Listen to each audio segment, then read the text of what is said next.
इल्जाम है कि जस्टिस वर्मा के घर में बोरियों में भरे नोट मिले। अब ये हम और आप जानते ही हैं कि भारत के संविधान में हाई कोर्ट के जजेस की तनख्वाह इतनी नहीं होती है कि वो तमाम जिंदगी जमा करें, उसके बावजूद बोरों में नोट भर जाए। तो फिर इन इल्जामों का क्या किया जाए, इन पर हो रही कार्रवाइयों का क्या किया जाए, और सबसे बड़ी बात, इस पर जो चुप्पी साध ली गई है उसका क्या किया जाए।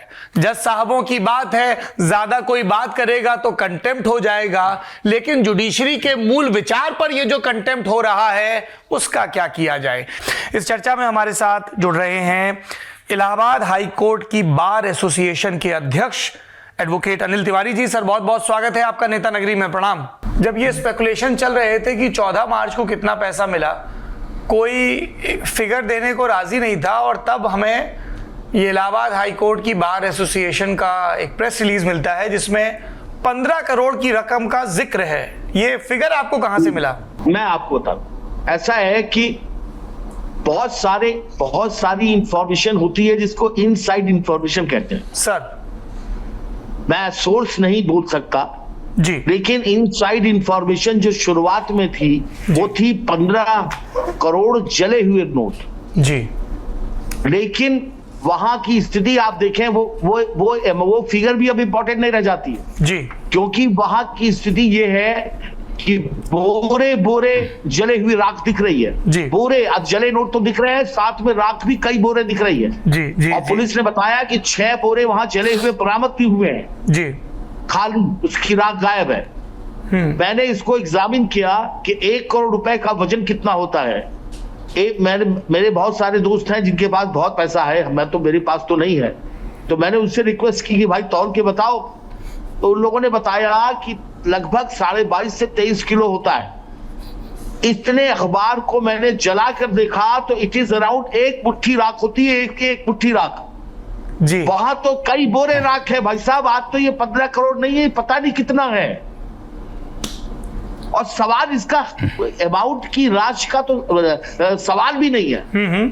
आपके सामने वीडियो है, मेरा तो वीडियो देखने के बाद मैं थैंक्स टू सीजीआई कि उन्होंने वीडियो रिलीज किया पब्लिक डोमेन में, लेकिन इस पर भी मुझे देख के शंका ये होती है कि वीडियो में वहां से है जहां से स्टोर की राख दिख रही है। वीडियो तो हमें वहां से दिखाइए ना कि जब पुलिस पहुंची, ताला खोला कि नहीं खोला, आग अंदर थी, आग कैसे बुझाई, आग बुझने के बाद क्या सीन है वहां। वीडियो तो केवल उस समय का है जब आग बुझ चुकी है। आग से पहले ये बात क्रिएट होती है मन में कि क्या ऐसे भी नोट्स थे जो नहीं जले थे, उन्हें हटाया गया, उसके बाद का वीडियो है ये सारे सवाल आज मुझे परेशान करते हैं। एडवोकेट अनिल जी, मैं आपका वो बयान भी देख रहा हूं जिसमें आपने कहा कि मैं किसी मौके के लिए बहस कर रहा हूं, कोई सामने से खड़े होकर कह दे रहे ये तो वही जज हैं जिन्होंने 15 करोड़ लिए, तब क्या होगा? भाई साहब इससे ज्यादा दिक्कत आने वाली है जी। मैंने सीजीआई साहब से सिर्फ इतना कहा कि साहब देखिए, मैं बहुत अमेरिकन इंग्लिश नहीं बोल पाता, हाँ, इसलिए मैं आपको कलर लगा के एक घुमा घुमा के, जैसे आजकल देखते हैं ना डिबेट टीवी पे होती है, जी जी, सपोर्ट में बहुत सारे लोग आ रहे हैं, बड़ी खूबसूरत टाई, बहुत खूबसूरत कोट, मेरे पास तो नहीं है जी। मेरे पास भाषा भी नहीं है अमेरिका वाली और हार्वर्ड वाली। और अरे आप प्रयागराज से हैं भाई साहब, इलाहाबाद वालों के पास जो हिंदी है पूरे देश को सिखाया उन्होंने। सौरभ भाई, मैं सीजे से कहा, मैंने कहा साहब मैं हथौड़े वाली भाषा जानता हूँ, शुद्ध हिंदी में स्ट्रेट बात कर रहा हूँ आपसे। एक सवाल पूछ रहा हूँ, पब्लिक आस्था का क्या होगा जी अगर यशवंत वर्मा आ गए इलाहाबाद? इलाहाबाद की जनता इतनी वोल्टाइड है, इतना एक्टिव है, अगर उसने कोर्ट में खड़े होकर इनको गाली गलौज शुरू की तो एज ए बार प्रेसिडेंट मेरी जिम्मेदारी होगी कि नहीं कोर्ट को बचाने की? तब मैं क्या करूंगा? मैं किस लिटिगेंट को वहां से बाहर करूंगा? इलाहाबाद में एक शॉप है, मैं बताता हूँ सौरभ जी, आप तो इलाहाबाद जानते हैं, इलाहाबाद की धरती से आप वाकिफ हैं। मैं आपको इलाहाबाद में एक सिविल लाइंस में शॉप है, लल्लू पान वाला, कोल्ड ड्रिंक पीने शाम को जाते हैं, मसाले वाली कोल्ड ड्रिंक मिलती है वहां चर्चा ये है कि साहब वकील साहब का लगता है अब धंधा बंद, क्योंकि वकील को पैसा देने के बजाय हम जज को ही ना दे दें। ये बात हो रही है सड़क पर जी।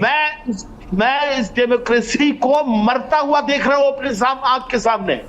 जिस दिन जनता का विश्वास हट जाएगा सौरभ जी, मैं आज बता दे रहा हूं आपके चैनल से, अब एक कॉमन मैन का कंसर्न, हिंदुस्तान में जिस दिन पब्लिक आस्था खत्म हो गई न्यायालय पर, हिंदुस्तान की डेमोक्रेसी कोलैप्स हो जाएगी, पूरा नेशन गिर जाएगा परवरा की वहीं पे।